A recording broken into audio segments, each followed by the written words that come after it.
Hello, this is Terrell Salem coming to you to awaken your conscience.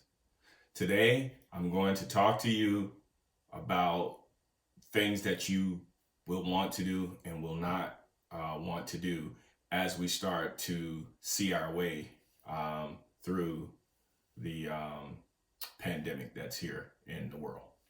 Okay, so before I get started on that, I just want to go ahead and give you a little bit of background on myself real quick.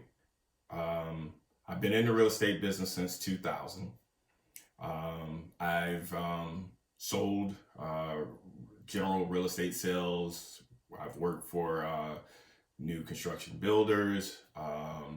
I've worked for a bank in the loss mitigation department, doing foreclosures, deed in lieu foreclosures, short sales, forbearance plans, modifications, for a bank right after college. Very good job, inside job. I just didn't like being inside. So I'm coming from a place of knowing a little bit about what I'm about to delve into. Okay, with that out of the way, let's get right to it. Okay, as we emerge from the pandemic, our country is going to be trying to do what it can to get back on solid ground. We're far from solid ground right now. This pandemic has caused more trouble than the 2008 housing bubble did. Okay, so now that I've stated that, you should get a sense of where we're heading. Okay, so we're looking forward to record foreclosures. Okay, why am I saying that? This is why. I'm not just trying to gloom and doom you. I'm going to give you exact reasons, and then you'll start to look at these things and you'll see. Okay, the banks are offering for individuals to not make payments on their mortgages. Some of the banks are offering for you to not make as many as 6 payments. But if your bank is not offering you a modification to your note, to your mortgage, you're more than likely going to be held responsible to pay those payments when they say it's time to make those payments.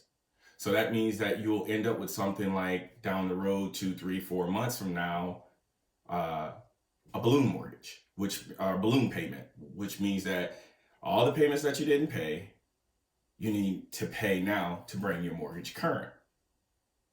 If you don't have the money now and you're not working now, the chances of you having it in 4 to 6 months are highly unlikely. So that means that you're going to be faced with a foreclosure at that point. Okay. So if the bank starts the foreclosure process on your house, then you may be offered the opportunity to modify the mortgage. But the modification has to be approved by the investor, meaning the person who owns your mortgage. And that has to go through a process of income verification and so forth and so on. A toned down bit of information versus what you had to produce when you applied for the mortgage. But nevertheless, you have to turn in this documentation. Okay?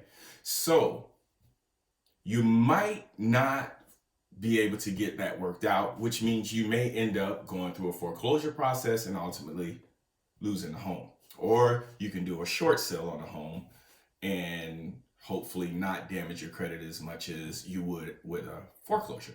But nevertheless, if you can continue to make your mortgage payments now, I highly recommend you do that. I highly recommend that you sacrifice whatever you have to sacrifice. Even if it means the lights are not on in the house, let them go off. Continue to make the mortgage payment. Even if the water's not on in the house, let it go off. Continue to make the mortgage payment. You don't want to lose your home. This is why. Rents are not going to go down. Rents are not going to go down because there's going to be a higher demand for renting. So just because you don't want to pay your mortgage or you stop paying your mortgage and you say, well, I'll just go rent, just know you're going to pay more in rent, most likely. 90% of the people will pay more in rent than they pay now for a mortgage payment. So think about what I'm saying to you. You might want to sacrifice, definitely turn the cable off. Bar none, turn the cable off. You need internet for the kids' school. I get it. But turn the cable off. Here in my area, the internet service by itself is like $45 a month. Versus if you got cable, it's probably a couple hundred. Turn that off right away.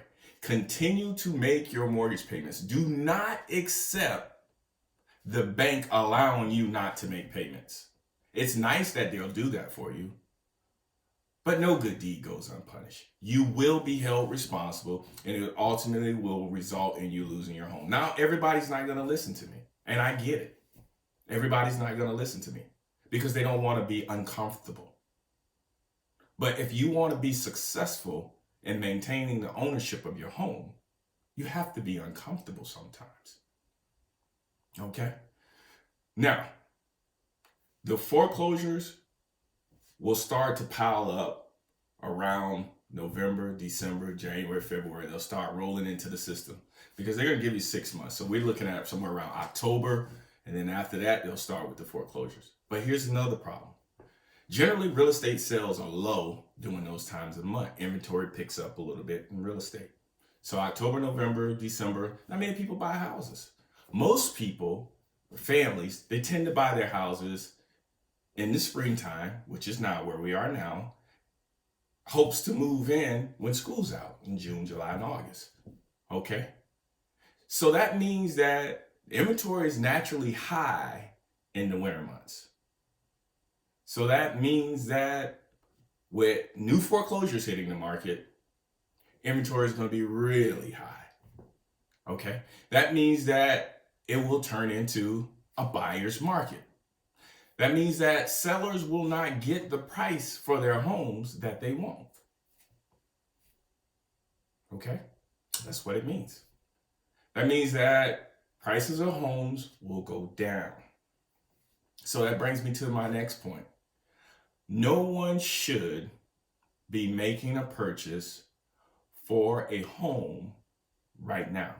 Even if you could afford it, you shouldn't. Because the home you purchase most likely will depreciate, lose value. So if you purchase a $250,000 house now, next year this time, that house will probably be down significantly. Significantly, that house will be down. I'm expecting housing prices to lose value somewhere between 25 to 35%. That's my belief. And that's basically looking at what happened in the 2008 housing crisis. Because what we're in now is much, much bigger than that. It's global. The whole world is struggling. Secondly, you definitely should not be purchasing any automobiles right now. If you're going out and buying a new car right now, you're doing yourself a disservice. Because the price of automobiles are going to go down as well. The automobile manufacturers, yes, they've been shut down, which is going to help a little bit because they don't have a whole bunch of unsold vehicles, but they still have some. They still have some, a lot. If you go by any dealership, they have a satellite lot that is full of brand new vehicles that they'll need to get rid of because they're sitting on 2020 cars and they probably still have some 19s, but then we'll be rolling into 21 real soon here. So as you can see, they cannot sell a 21 for the same price that they sell a 19, and they cannot sell a 20 for the same price they can sell a 21. So that means deep, deep discounts to come. Because in order for those automobile manufacturers to open back up and hire those people, they're going to have to produce new cars. Okay? So the government's going to roll out with a lot of incentives, expect a lot of new tax things to happen. In other words, you can expect another new deal to come forth from the government. The government is going to produce some type of tax legislation that will bring forth the same thing that Roosevelt did with the New Deal. So I'm telling you that if you can pay your bills, your financial obligations, continue to pay them because they all will come due. And like I said, if you don't get a modification on your note, you will have to make those payments because in order to change your mortgage in any type of way, you have to sign legal paperwork doing a modification.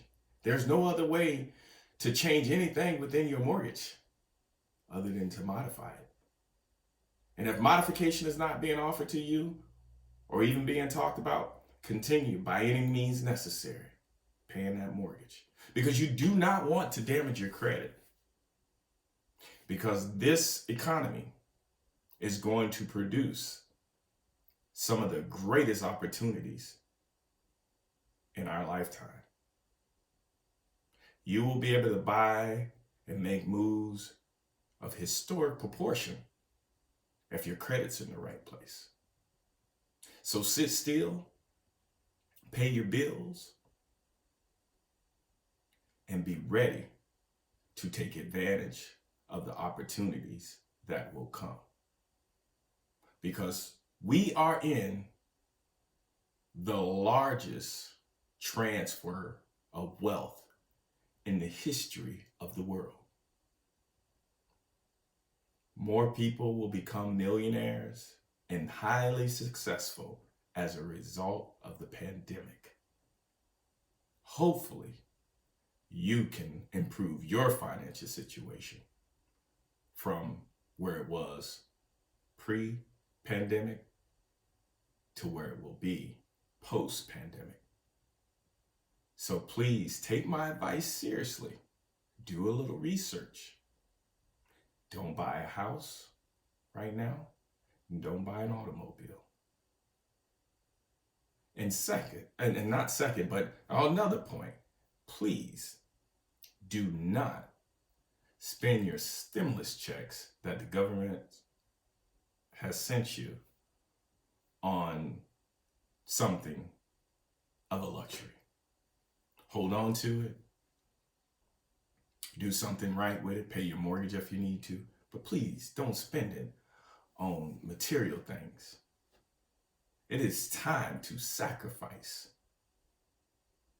because you don't know if your job will be able to maintain you even after the country opens up.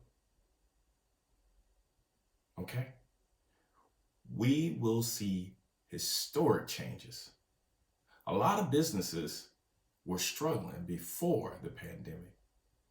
And the pandemic has essentially bailed them out, gave them a reason to close up shop.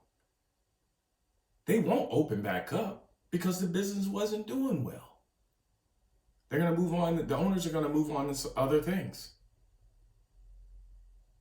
A lot of brick and mortar businesses will not be opening back up.